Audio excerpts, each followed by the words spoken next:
ఊరి చివర ఊడల మర్రి ఉరుముతోంది. ఊరంతటినీ చావు భయం తరుముతోంది. అకాల మరణాలతో మరణ మృదంగం మోగుతోంది. ఆ ఊళ్ళో శవం లేవని గడపలేదు. చావుకేక వినిపించని ఇల్లు లేదు. రామేశ్వరపల్లిని యమేశ్వరుడు ఆవహించాడా? యువకులు వృద్ధులు తేడా లేదు. అనారోగ్యాలు, ఆత్మహత్యలు, యాక్సిడెంట్లు. కారణం ఏదైనా ఊళ్ళో చావు డప్పు ఆగట్లేదు. పౌర్ణమి, అమావాస్య వస్తే ఊళ్ళో పాడి లేవాల్సిందే. దేవతలారా దీవించండి, మా గ్రామాన్ని రక్షించండి అంటూ ఊరంతా పూజలు చేస్తున్నారు. అసలు రామేశ్వరపల్లికి ఏమైంది?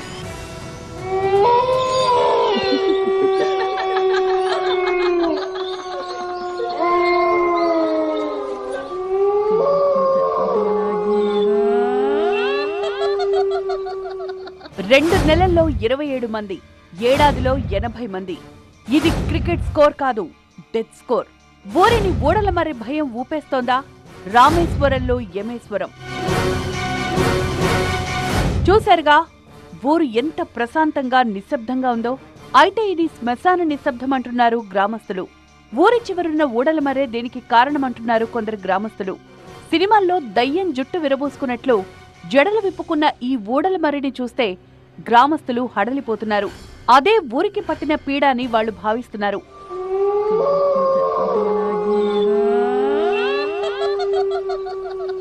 కామారెడ్డి జిల్లా రామేశ్వరపల్లి ఒకప్పుడు గ్రామ పంచాయతీగా ఉండేది. విలీనం తర్వాత కామారెడ్డి మున్సిపాలిటీలో కలిసిపోయి 2వ వార్డుగా మారింది. 1800 జనాభా ఉన్న ఈ ఊరి ప్రజలు ఇప్పుడు ఓ భయంకరమైన సమస్యను ఎదుర్కొంటున్నారు. గ్రామంలో ఎప్పుడెవరికేం జరుగుతుందో అని బిక్కుబిక్కుమని బతుకుతున్నారు. ఉన్నట్టుండి ఎప్పుడెవరు చనిపోతారో అని ఆవేదన చెందుతున్నారు. ఇటీవల కాలంలో గ్రామంలో సంభవిస్తోన్న వరుస మరణాలే దీనికి కారణం. పచ్చని పంట పొలాలు, ఆహ్లాదకరమైన వాతావరణం, కాలుష్యానికి ఏమాత్రం అవకాశం లేని రామేశ్వరపల్లిలో ఈ హఠాత్ మరణాలు ఎందుకు జరుగుతున్నాయి? అసలు ఉన్నట్టుండి యువకులు వృద్ధులు ఇట్లా తేడా లేకుండా ఎందుకు మృత్యువాత పడుతున్నారు? గడిచిన నెల రోజుల్లోనే దాదాపుగా 18 మంది మృత్యువాత పడడంపై గ్రామస్తులంతా ఆందోళన వ్యక్తం చేస్తున్నారు. అసలు ఈ ఊరికి ఏమవుతుంది? ఊరి చివరి పురాతన ఊడల మర్రి జడలు విప్పుకొని దయ్యల్లా చూస్తుంటుంది. ఇది గ్రామంలో మరింత భయం పెంచుతుంటుంది. కరోనా కాటుకు ఊళ్ళో ఒక్కరు కూడా చనిపోలేదట. అయితే ఊరి చివరున్న మరో మర్రి చెట్టును కొట్టేశాక ఇలా మరణాలు సంభవిస్తున్నాయనేది కొందరు గ్రామస్తుల వెర్షన్. ఆ ఊడల మరిని కొట్టేశాక ఊరంతటికీ ఏదో అయిందనే భయం వాళ్ల మాటల్లో వినిపిస్తోంది. గ్రామంలో ఉండాలంటేనే భయపడే పరిస్థితి వచ్చిందని వాపోతున్నారు. ఇప్పటికే కొంతమంది గ్రామం విడిచిపెట్టి వెళ్లిపోయారు. దీంతో ఊళ్ళో చాలా ఇళ్లకు తాళాలు పడ్డాయి. ఒక చెట్టు ఉండే మాకు స్కూల్ దాటినాక మా ఊరు శివాలరా, ఆ చెట్టు పోయింది. ఆ చెట్టు పోయిన వరకు మా ఊరు గత్తర వచ్చింది. ఆ చెట్టులో ఏముండి అది తెలుసుకోవాలంటే మాకు ఒక ఎవరినైనా శక్తి వాళ్ళని. అనారోగ్యం బారిన పడి కొంతమంది, రోడ్డు ప్రమాదంలో మరికొంతమంది, ఆత్మహత్య చేసుకుని ఇంకొంతమంది, ఇలా గ్రామంలో వరుస మరణాలు సంభవిస్తున్నాయి. వృద్ధులే కాదు, యువకులు కూడా ఉన్నట్టుండి చనిపోతున్నారు. రామేశ్వరపల్లి గ్రామంలో గతేడాది కాలంలో ఎంతో మంది మృత్యువాత పడ్డారు. గడిచిన 2 నెలల కాలంలో 27 మంది గ్రామస్తులు చనిపోయారు. అంటే 2 రోజులకో మరణం సంభవించింది. ఇప్పుడు ఆ ఊళ్ళో చావు ఏడుపు వినిపించని ఇల్లే లేదు. కుటుంబ సభ్యులను కోల్పోయి పుట్టెడు దుఃఖంలో ఉన్నవాళ్లు ప్రతి ఇంట్లో కనిపిస్తున్నారు. ప్రతి వారంలో 2 లేదా 3 అకాల మరణం పాలవడం గ్రామస్తులు తీవ్ర భయాందోళనకు గురిచేస్తోంది. అంటే ఒక వారంలో వచ్చేసి మొత్తం 5గురు చనిపోయారు ఒకటే వారంలో. ఈ రోజు ఒకళ్ళ దినాలు అయినాయి అంటే మళ్ళీ తెల్లారి మళ్ళీ ఒక్క మనిషి కథం. అది ఎందు గురించి చనిపోతారు? అసలు మా ఊళ్ళో ఏమొచ్చింది, ఏం పోతుంది, మాకేం అర్థమైతలేదు. పౌర్ణమి లేదా అమావాస్య వచ్చిందంటే చాలు గ్రామంలో ఖచ్చితంగా 2 లేదా 3 మృత్యువాత పడుతున్నారని గ్రామస్తులు చెప్తున్నారు. తమ గ్రామానికి క్షుద్ర పూజలు చేశారేమో అనే అనుమానాలు కూడా వ్యక్తం చేస్తున్నారు. అసలు తమ ఊరికి ఏమైందని వాళ్లు ఆందోళన చెందుతున్నారు. ఈ ఒక్కటే నెలలో కనీసమైన ఒక 8 మంది వాళ్ళు చనిపోయారన్న.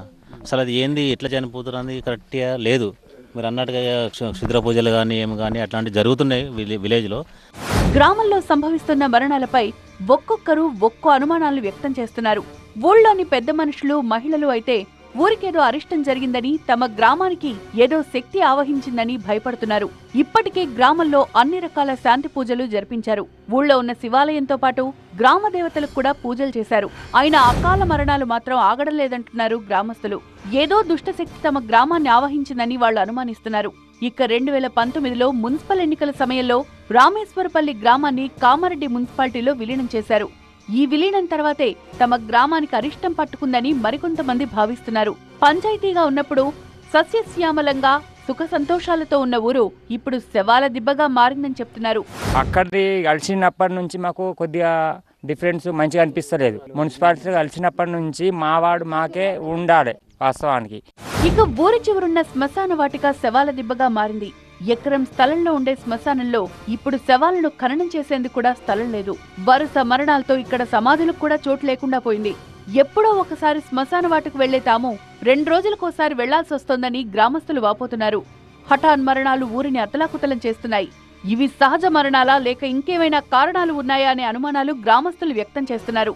ఉన్నతాధికారులు స్పందించి గ్రామంలో నెలకొన్న పరిస్థితిపై దృష్టి సారించాలని వాళ్లు కోరుతున్నారు. తమలో ధైర్యం నింపి తమకు భరోసా కల్పిస్తే ఊరు విడిచిపెట్టి వెళ్లకుండా ఉంటామంటున్నారు.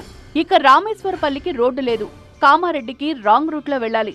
రాంగ్ రూట్లోనే ఇంటికి తిరిగి రావాలి. ఇదే యాక్సిడెంట్ల రూపంలో చాలా మంది ప్రాణాలను బలికొంటోంది. ఇప్పుడు ఎవరో వస్తారని ఏదో చేస్తారని రామేశ్వరపల్లి ఆశగా ఎదురు చూస్తోంది. ఈ అకాల మరణాలకు ఫుల్ స్టాప్ పెట్టగలిగే వాళ్ల కోసం 1000 కళ్లతో ఎదురు చూస్తోంది. ప్రస్తుతం మనం ఉన్నటువంటి శ్మశాన వాటిక మొత్తం శవాల దిబ్బగా కూడా మారింది.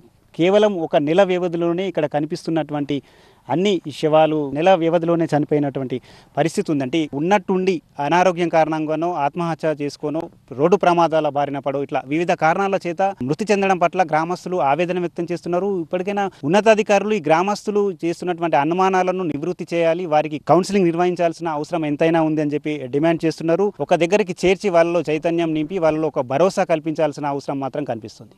కెమెరా పర్సన్ అరవింద్తో దివాకర్, టీవీ9 నిజామాబాద్.